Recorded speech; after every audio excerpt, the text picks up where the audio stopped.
Welcome, everyone. It's my pleasure to welcome you to this session. My name is Sofia Parente. I'm Head of Policy for Production at WWF-UK, and I'm very pleased to be joined by an excellent panel of speakers today.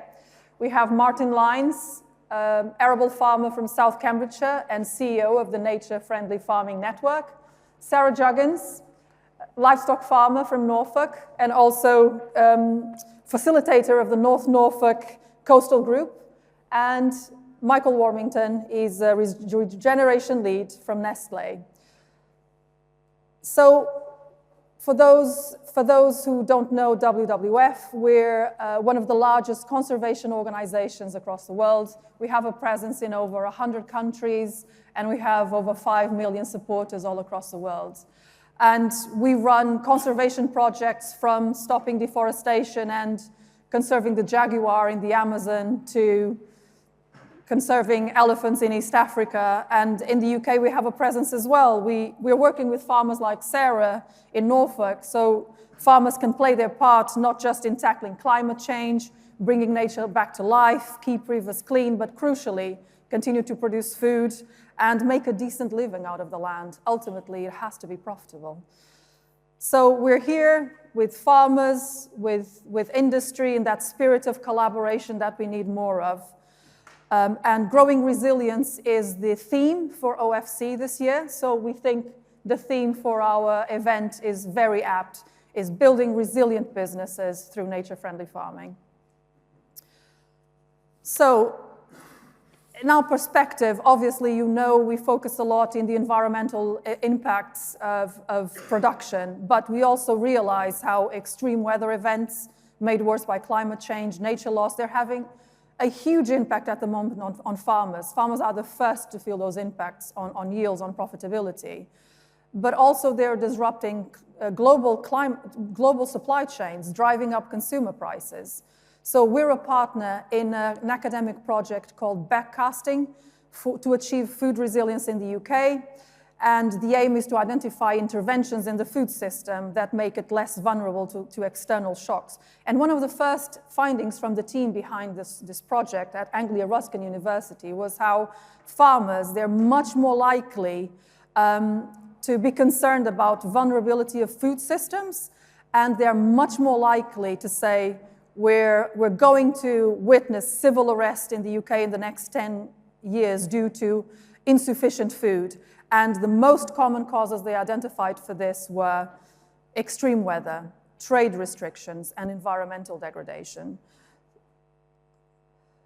So this graphic here is from our What's in Store for the Planet report. It's a report we produce every year, drawing data from the 10 top retailers in the UK, measuring the progress they're doing towards a collective commitment to halve the environmental impact of the shopping basket up to 2030.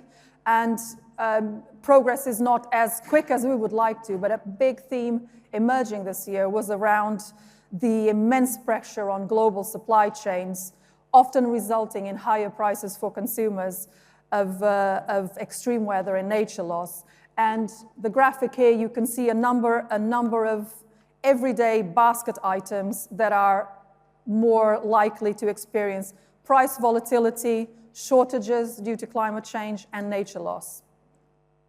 So as our chair of the Board of Trustees, Dave Lewis, he was the former CEO of Tesco, incoming CEO of Diageo, said in a recent piece in the Financial Times, without healthy soils, reliable seasons, and weather within reasonable norms, the food system could face collapse.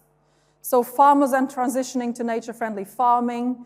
Food businesses are investing, and we're going to hear from them today, some of them today.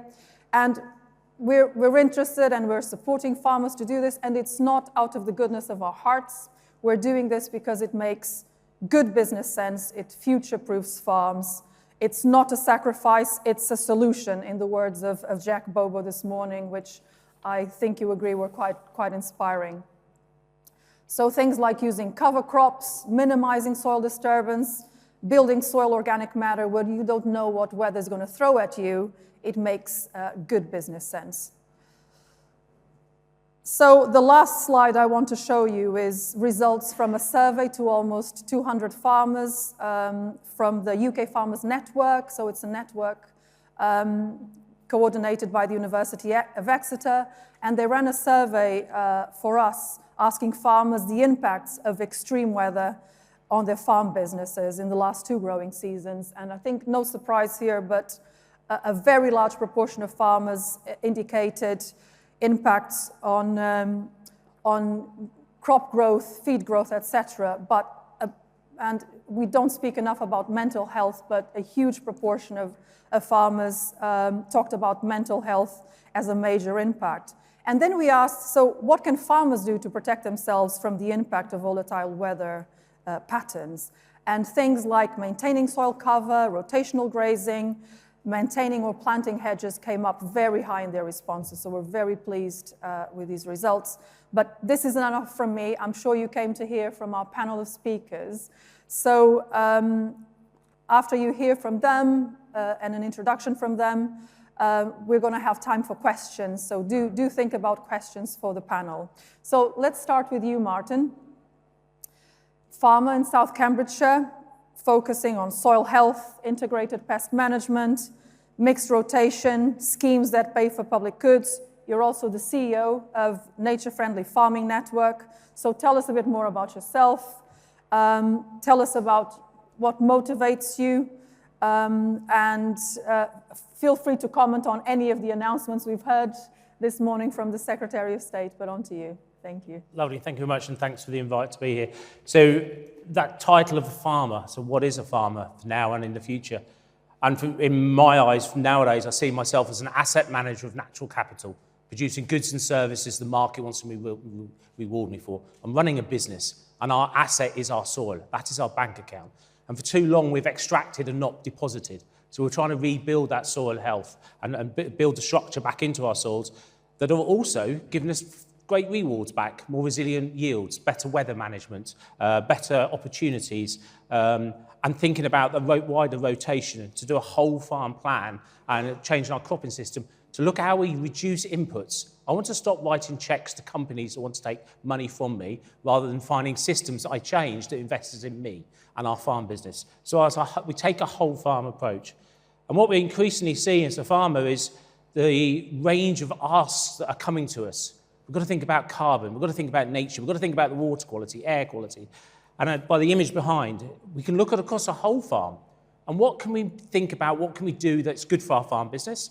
What stops the pollution and the harms that many of farm businesses have been causing and still cause? We have been kind of part of the problem.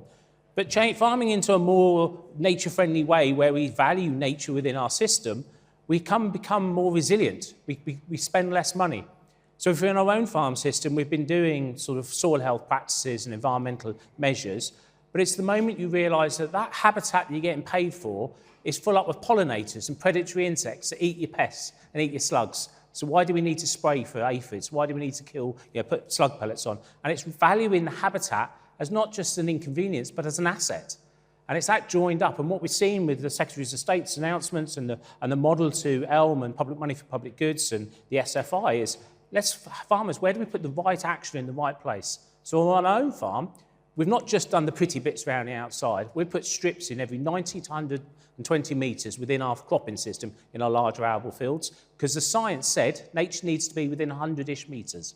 So let's put some strips back in. That means I can stop using insecticides, reduce inputs, more diverse cropping, valuing habitats. And many of our fixed costs are, as farmers, that habitat, that hedgerow. And by the way, public wants to pay us public money for public goods that maintain that. So if we're getting those core costs to our business paid for by public money, that reduces the overhead costs of growing grains and other bits. So it's a win-win. So we become more resilient. And as we go down the path, we're now increasingly working with supply chains. We're working with 3 or 4 companies that were growing grains for, or spring barley or oilseed rape, where they're also wanting to pay us to be more regenerative. So we're getting paid for expedition cover crops, companion crops, direct drilling, adding manure or compost where possible. So we're getting public money for doing good stuff. We're getting private finance through supply chains. Also, the water company wants to fund us. But it's a very different, complicated business model, stacking all these new enterprises. We often hear by politicians and policymakers that we must diversify. I agree, but we need to diversify our income streams and the assets we value from our landscape. That's how we become more resilient. Who can pay me for the stuff I have in my landscape that I can enhance and deliver better on that enhances my business? And then when we have challenging weather or challenging market conditions, I'm still here producing the food and the other goods and services in the future. And that changes wherever you are in the country. Because if I'm in Cambridgeshire, Cornwall or Cumbria, the asks and the needs are different and the opportunities are different. We're moving away from a one-size-fits-all model to around incentivising different farmers in different places. And for me, that's got to be farmer to farmer, getting farmers to explain what they're doing and winning, not policy coming down telling us to doing things. And we need to empower farmers to have the trust and understanding to drive our businesses forward with longer, better-term partnerships with the supply chain and others in the produce we produce, and a better contract with government around the private and the public goods we produce from our business as well. That builds real resilience. So it's not food or nature, it's food and nature. Food or nature and flooding mitigation, nature and, it's all and. It's stack, stack, stack, building resilient businesses. Thank you. Thank you. Really powerful. Food and nature. Sarah, we go to you next. So, livestock farmer from Norfolk, farm cluster facilitator, and interestingly, the North Norfolk Coastal Group that you facilitate aids collaboration between landowners and land managers to improve biodiversity of the managed environment while farming and managing the land profitably and sustainably. And it's interesting because I think you emphasized this when we talked earlier. The group came together following a biodiversity audit of the Norfolk coast. So tell us a bit more about yourself, what motivates you as a farmer, and the role of farm clusters in encouraging nature-friendly farming, and maybe what you've heard this morning from the Secretary of State regarding support. Okay, thank you, and thank you everybody for giving up your lunchtime and coming to listen to us. The first question that Sophia asked, what motivates me as a farmer? I was thinking about this because we were obviously given the questions beforehand as I was feeding my cows yesterday, and it was the third or fourth day of me defrosting water pipes and putting silage out in really quite muddy, grotty conditions. And at that moment, as Sophia says, I'm a farm cluster facilitator twice, which I'll explain in a minute. I'm also a freelance writer. I've got lots of different things happening, but in that moment, that's exactly where I was, and that's exactly where I wanted to be, in that mud, in that ice, with these beautiful animals walking around me. So do I have a bucolic view of agriculture? Sometimes I do. That's what motivates me. What I really want to speak to you about today, though, are the two farm clusters that I am privileged to be involved in running. The North Norfolk Coastal Group began life back in 2021 on the back of a biodiversity audit, which was carried out by the University of East Anglia. Along, those of you who know Norfolk, there's a rather beautiful strip that goes from sort of the not-so-beautiful King's Lynn through the North Norfolk coast and ends up near Holt. A group of farmers came together there, agreed to take part in this biodiversity audit, which then collated an amazing, over 1 million pieces of data collected over the years about what habitat, what biodiversity was living, what species were there now, what species had been there in the past, and what, with tweaks to farming systems, could be there in the future. As somebody who had been the daughter of a farmer in the 1980s and had gone away and then come back, I didn't realise just how engaged today's farmers would be in that whole process of farming with nature, not just farming and nature, it was farming with nature. So that group of 30 farmers were the sort of the core of the North Norfolk Coastal Group. And we quickly realised that just as nature doesn't stop with a boundary, farming doesn't either. So we opened the group up, and we now have 85 members approximately, covering 65,000 hectares, which somebody did tell me, this stat, we are the 60th smallest country in the world, that hectareage that we cover. And the whole point of the group, since that initial biodiversity audit, has been around just giving the farmers the support and the knowledge and allowing them to share their knowledge and their support to do things that little bit differently and that little bit better. So we have projects looking at hedgerows. We have projects looking at introducing livestock back into what is, over the last few decades, a very, very arable livestock-dominated landscape. We've got some small wins, such as more cover crops and more margins. We've got some big wins, such as re-wriggling of rivers. But basically, the group is coming together and has come together to make a difference within their own farming contexts. So we've got the group up here. We're blue. That's not a political affiliation. That's literally just what happened. We would like to fill in the white bits as well. But I think that's not a bad start, really, for 3 years. Just on that point, the Secretary of State announced today money going towards farm clusters in the future. I can't stress how important that continuity will be, because it has taken us 3 years to get the trust of the farmers to say, yes, we want to join your group. If that stops and has to be reignited, then that's a big job to do, and it doesn't need to be a big job. If we can carry on as we are, not as we are, if we can carry on and progress and keep going, then we've got the basis of a really good group. So that's the North Norfolk Coastal Group. We've got a lot of projects underway. Do check out our website and you can see what's going on. I'm aware of time, so I want to talk briefly about Cluster Landscape Connect, which I hate the term, but we're a super cluster. So myself and a chap called David Lyles, who some of you here will know, great conservationist, great farmer, came together and realised that across Norfolk and Suffolk, we have 23 farm clusters, and we have 5, I think, landscape nature recovery projects, all of whom have got facilitators, all of whose facilitators have got very different experiences. And what we wanted to do was bring together all of those facilitators so that we could help and support and upskill. So we could have a standard for facilitation. So that will take the form of education and training. It will take the form of, again, sharing knowledge, and it will take the form of running workshops in one area which might be applicable to another. It also means that we can act as a conduit for businesses and NGOs and governments and anybody else who wants to speak to farmers, because we've got 600 farmers within those clusters. And that's a really, really powerful means of getting a message to them and getting messages back as well, which I think is really, really important. And just my final point, because I'm really conscious of time, mental health and well-being has been mentioned a lot. We no longer have as many livestock markets. We no longer have as many opportunities for farmers to get together. This is what farm clusters do. They provide that opportunity. And a lot of farmer members have said to me the thing that they think they've got most from our farm cluster activity, I'm really conscious I'm waving my fingers around, sorry. The thing they've got most from those farm cluster activities is being able to talk to neighbours that they didn't know before.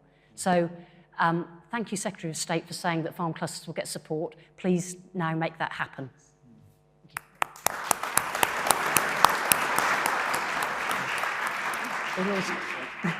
Thank you, Sarah. And now we go to you, Michael. So, regenerative agriculture lead for Nestlé. Noting that Nestlé sources dairy, wheat, and sugar from the UK, is investing in regenerative agriculture and nature-based solutions in UK and Ireland and across the other operations to improve biodiversity and deliver your greenhouse gas emissions reduction goals. So tell us a bit more about the investment you're doing, what's motivating the company, and the outcomes you're seeing as a result. And I'm going to pass on the clicker to you, because you may want to time your slides. Okay, thank you. Thanks, and everyone. if anyone standing at the back wants to take a seat at the front, there's a few seats. Yeah, so maybe, I think everyone here will be familiar with Nestlé, but I thought it was worth sort of sketching out our footprint in the UK, and you know, that's helped set the context for our interest in regenerative agriculture and this sort of idea of resilient farms and resilient businesses. Of course, we've got a big confectionery business. I'm based in York, where we have a big factory there, but we have factories, several factories across the country, from up in Cumbria, where we have a coffee factory and we buy a lot of dairy, all of our fresh milk from Cumbria and Ayrshire, down to southeast, where we have a pet food factory, so Nestlé and Purina. So just to sort of sketch out the breadth of our interest in British agriculture, it goes right across the country and across the different commodities that you described. And so for us, you know, the resilience of those farms is absolutely central to the resilience of the operation of our business and of those factories. We had a PwC report done just last year, which projected or estimated Nestlé's contribution to economic value to British agriculture at 260 million and supporting about 3,000 jobs in British agriculture, and you can see how that's spread out.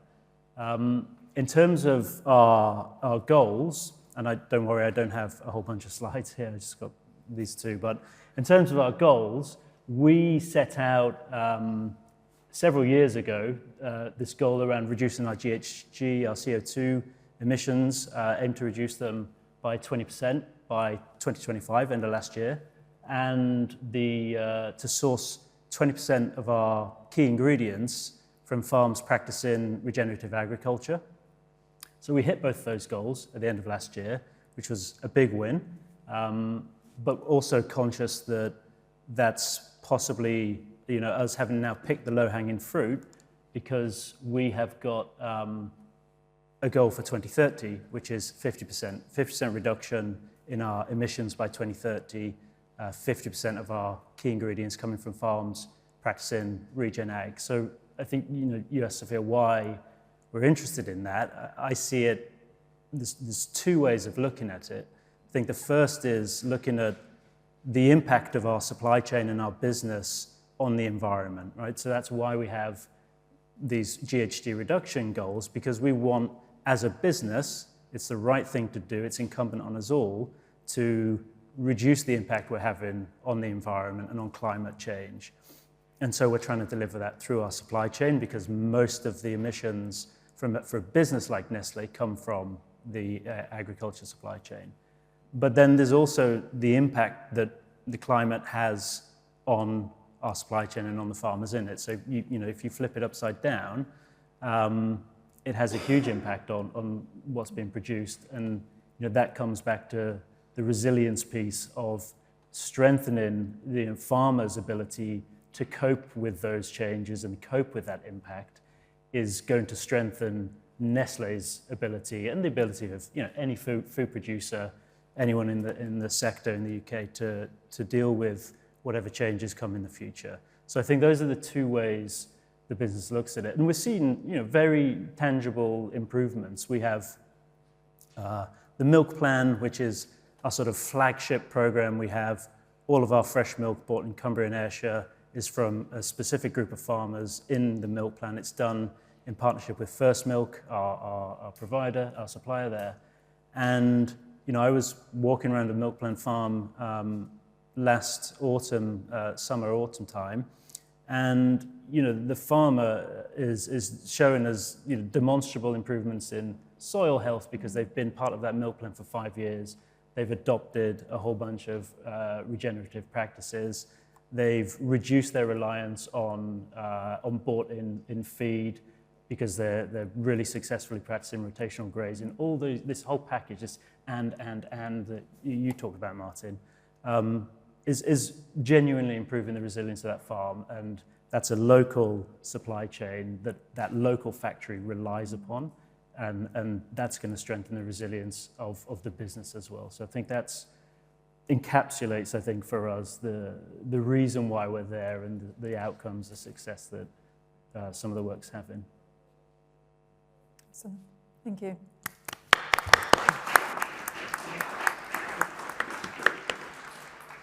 Look, I had another question pre-prepared for you, but I would really like to hear from the audience, because we have a full house, and I would really like to hear your thoughts, your questions to our panel, and we'll get there at the end in terms of a quick fire of what you would like to see next.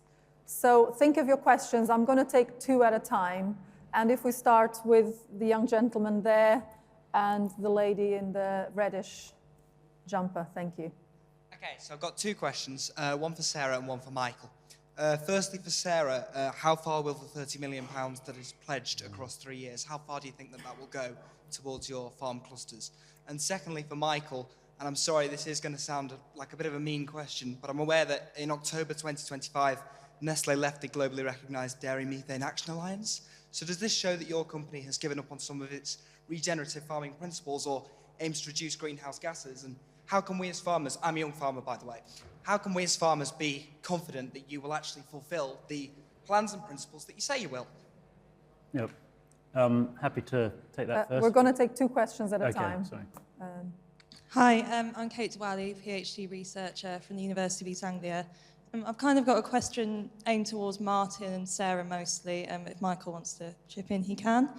So I've been lucky enough to give talks at farm cluster meetings, and I think a key issue that comes up is measuring the success of farm clusters, and particularly measuring individual farm success. The second issue that comes up is communicating the good work they do, because I research farm clusters, but I know a lot of people don't actually know what they are. So my question is, how can we better advertise this and also get quantifiable data from farm clusters? Thank you. So who wants to go first? We have questions for Michael and Sarah. Yeah, happy to just pick the Methane Alliance question up.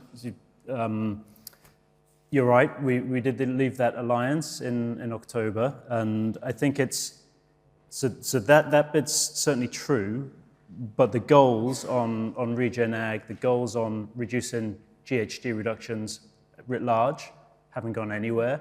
That's really just a case of a business being able to focus. You know, if when you're in a huge business, you're part of a whole raft of different alliances, working groups, you know, a whole bunch of stuff. And so it's more a question of, okay, which ones are we really going to focus our energy on and contribute to in full, rather than just sort of being a bum on a seat. So that was the thinking behind that decision. Certainly is not reflective of any change in the climate goals and commitments. You know, more generally, we continue to invest, spending millions of pounds every year on both Regen Ag adoption and on measures to reduce CO2e. So rest assured that those commitments aren't changing. I think I might be able to answer 2 questions at once here, so that's good for time, isn't it? Yeah, so thank you for your questions, both of you, and hi, Kate. The money towards the cluster groups won't go anywhere near far enough on their own. We obviously would be looking for support from private finance, but the group that I've got to talk about more than anything else really is FIPL, which has also had an extension, again, which won't go far enough, I should say, but FIPL has been really, really instrumental in supporting a heap of projects that any cluster that's lucky enough to be partially in an area of outstanding natural beauty or a protected landscape is in. We, certainly the North Norfolk Coastal Group, could not have done anywhere near as much as we have done, because I think the money from the facilitation funds and whatever iteration that takes going forwards needs to sort of be the thing that allows the group to function. And then from there, they can then go to people like Nestlé and say, oi, we're doing this. What we would like Nestlé to do is pay for all the baselining and monitoring so that onus is taken away from the farmer. But the other bit is actually making it a story worth telling to the public and then telling it, and farmers are incredibly bad at that. And again, it's one of the things that I think certainly cluster groups can help with, because we have the bandwidth. We're, as a facilitator, I'm not the person who is filling in for grant forms and all that sort of thing that the individual farmer is doing, besides everything else. But I can get the story to the local press, I can get the story to the industry-wide press, I can get the story to the people who are interested in investing in farming as well. So I think a farm cluster and a hated word super cluster can be a really good conduit to get that information out and tell the story that will then get the funding in to do the things like baselining and taking the activities further. Can I just pick up on something Sarah said as well, that cluster funding, or whatever funding it is, the public sector funding, I think the important thing is having the certainty and the consistency of what it's going to be and when it's going to be available, because from a private sector perspective, the private that public money can then leverage further additional private sector investments that complement it rather than duplicate it. You know, the private sector want to fund this work. We want to do so in a way that isn't just repeating or double funding practice that DEFRA are covering, but is actually leveraging public investment, and we can come in and add on top it's more efficient for us, but it also just, you get a bigger, everyone gets bigger bang for their buck. So I think that's an important point that you were making. Yeah, if I just pick up on the farm cluster part, I welcome that the certainty over a number of years. We're not going to see beyond this parliamentary term, so there's not enough money. But I think that's a fault on us as an industry. We haven't championed it enough. We haven't demonstrated the value of what those farm clusters and FIPL are. So it's good to get some, but we need to do so much more, because when we can demonstrate the value, investment comes. And so it's good, need to do more, we can carry on pushing that. And it comes down to that part of what we are championing. So one of the reasons we set up the Nature Friendly Farming Network in 2017, launched in 18, which is free to join for farmers, members of the public and organisations, so do sign up, because we haven't shouted about it, we haven't demonstrated, we haven't inspired other farmers by what other farmers are doing. And that's what the role of the network and others are doing, is lifting those voices up, putting a spotlight on, sharing their knowledge to other farmers. So it's picking up the best bits. And I think that's where we really get the wins of demonstrating to other farmers. It's not telling people what to do, but highlighting what's working. How did you do it? The best thing we can do is avoid the mistakes and gain the wins. We don't want every farmer to keep tripping up on the same mistakes. If we can avoid that, we accelerate a better route. So I think what got to carry on doing is picking up good stuff. We also need to highlight what's bad in a nice, friendly way, to say we disagree with those kind of systems. Those things are causing us as a society, as industry, problems. We won't get the support in the future if we carry on that path. It's not criticising individual farmers. Many individual farmers are adhering to the marketplace and the situation they're in. But those methods and practices are not going to be rewarded in the future. And many of the supply chain are saying they're coming away from supporting standard production. They want to support regenerative production. So we need all the farmers, regardless of they're into schemes and other things, to shift their production systems to a more regenerative system, that we stop causing harm and improve soil health, nature, climate, everything. That's the role of farmers, stacking those opportunities into our businesses that build the resilience for us in the future. Good. We have time for more questions. So again, I'm going to take two at a time. So we have the gentleman here. And yes, another one at the back there. Thank you. Thank you. Kevin Kennedy from Burgess Salmon. One for the whole panel. Do you think that nature-friendly farms are going to be able to keep themselves viable just through their farming, or will it be through environmental add-ons that go beyond their farming? And another one at the back. Sorry. What was my question? Oh, yeah, I'm just interested to know, probably a quick one, with your Regen Ag targets, what is the framework that you're measuring? What makes it regenerative? How do you decide whether it makes it into your 25% or 50% or not? And how much is that reliant on things like outcomes versus actions? So are you measuring the actual like biological content of the soil, or the diversity of the species in the soil, or whatever? What does it, or is it all action-based? Just interested to know. And that's a question for Michael in particular, I imagine. Or anyone. Okay. Shall I take that one, second one first? Yeah, but everyone can actually. Okay. As well. Just to quickly clarify on we do have a framework on sort of what defines a regenerative farm to count towards our targets. It's available on Nestlé website, so it's public, it's transparent. I don't want to get sucked into the weeds, but it basically has 3 levels of sort of engaged, advanced, and lead-in. It's practice-based, so you would be considered a farmer if you adopted a certain number of practices at one of those 3 levels, and we're very interested in supporting and working and sort of facilitating farms to progress through those levels, because as you go through them, the impact you're going to have on soil health, on carbon reductions, whatever else, is going to increase. Programs tend to be, at the minute, measuring practices and incentivizing practices, but we are also monitoring outcomes so that, you know, as we have more data, you'll be able to sort of pay and incentivize the outcomes as well. So if you take, I mentioned the milk plan earlier, there's a 5-year program, it's just starting another 5 years now. The incentive milk farmers receive is linked to specific practices, but just this coming summer, there'll be soil testing on all those milk plan farms to look at the actual outcomes compared to the baseline that was done at the beginning of that 5-year period. So you'll have a combination of outcomes and practices as well.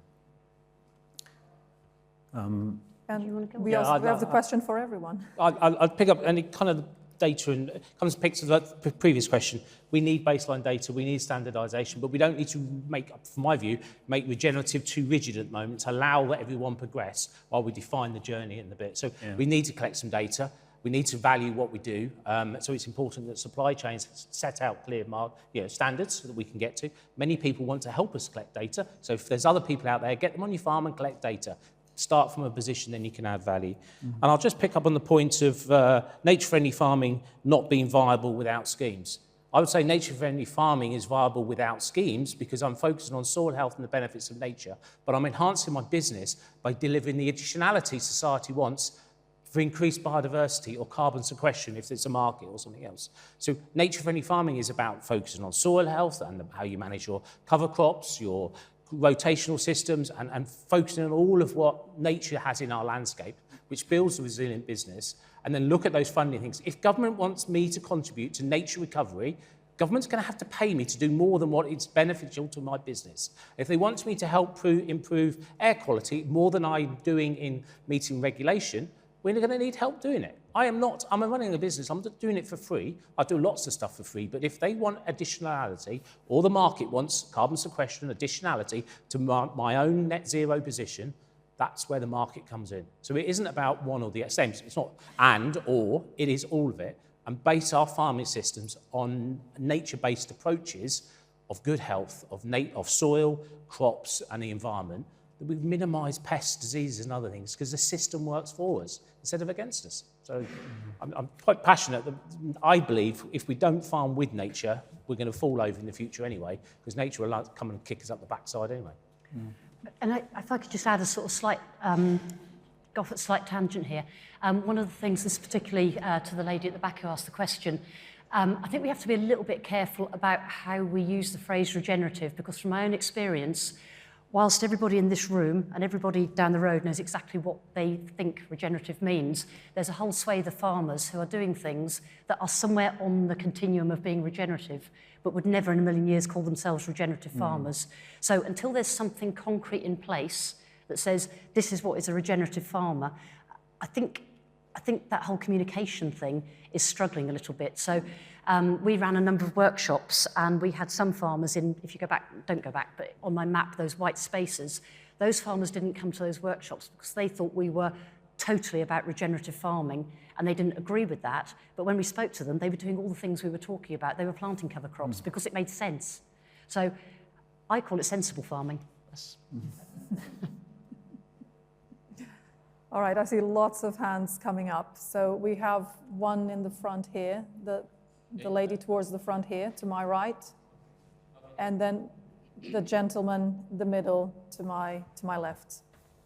Hi, I'm Carla from ICF. I do a lot of evaluations, so hearing lots of things about measuring, baselining, demonstrating the impact is really good to hear. But my question actually is about private finance. I think we've heard about it in this session and the previous session, and really how sort of facilitation groups and collaboration can support farmers in, I guess, finding those assets and then making them marketable.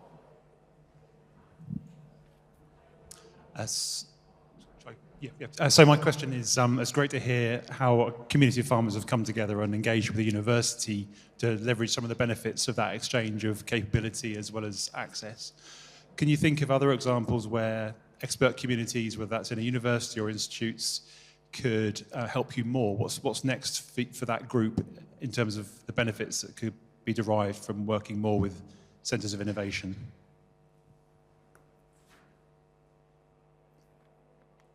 I think you can all answer those two questions around private finance and how academia and other groups can help you more.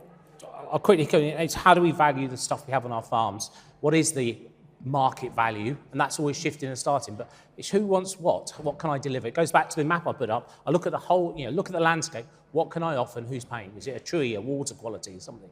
and then trying to monetize it. And the market is growing. Money is coming, and there's some standards through BSI that will be launched in the spring around nature markets to give that regulation framework. So start and build, and it's giving confidence and the knowledge to farmers to understand. What was the second one?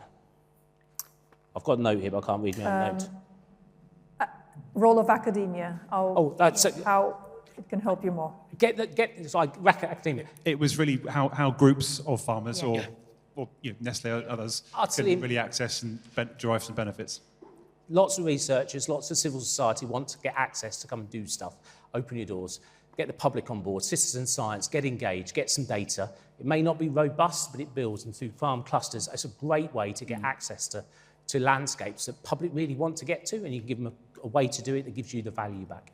Yeah, certainly. I mean, we've done some work with Kate, who's looked at the social impact of cluster groups. I would say that any way possible that academia and farmers can work together gives us more information to go out to private finance with. You know, if we can show that working as part of a cluster is actually improving farmers' mental health, if we can do some soil analysis which shows that particular activities are then that is all information that we can use in a really, really positive way.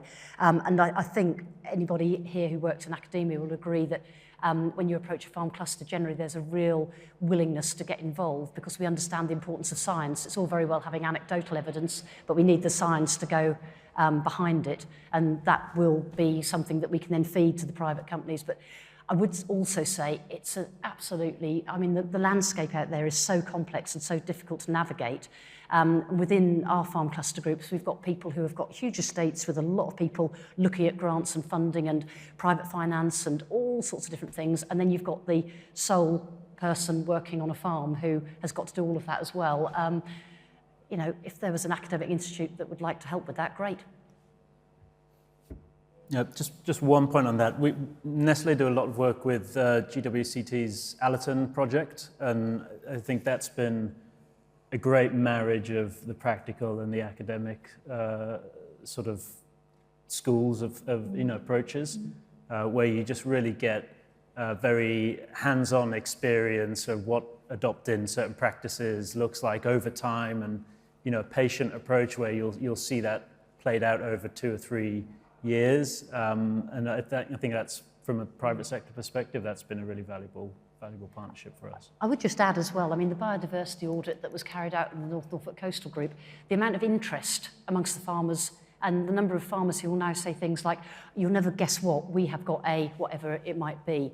That's a really positive thing as well. And I don't think that can be discounted. We're at time, and I would like to wrap up very quickly by asking you one final question. So if you have one last message to everyone in the room, to participants in the room, in terms of how we can collectively support transition to nature-friendly farming, what would that be? Very quickly. Collaborate, share, and make nature part of your business. Sarah? Can I answer your other question that you haven't asked? Very quick one. The other question was about a policy. What I would really like to think, and this does involve ripping up everything at the moment, but I would like to see farming, agriculture and the environment sitting alongside education and the National Health Service to have a broad view of how all of those things work together for a better nation. Sorry, that was the other question. For fairness, Martin, what would be one piece of policy that you would change now?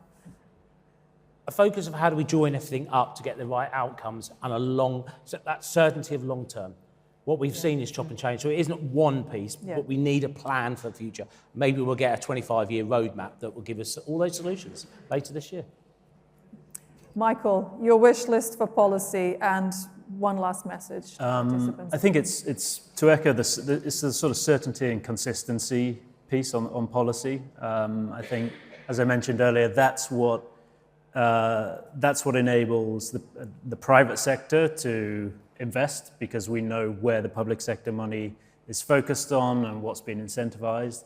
So I think whatever those decisions are at a policy level, whatever the 40 measures in the SFI that they choose to focus on based on the speech earlier, I think just knowing what they are and having that consistency over time is really key to being able to leverage more investment and support the transition. Thank you so much. I just need to thank you for the excellent quality of your introductions to your roles and answering the questions so brilliantly. So a big applause. Thank you. Thank you.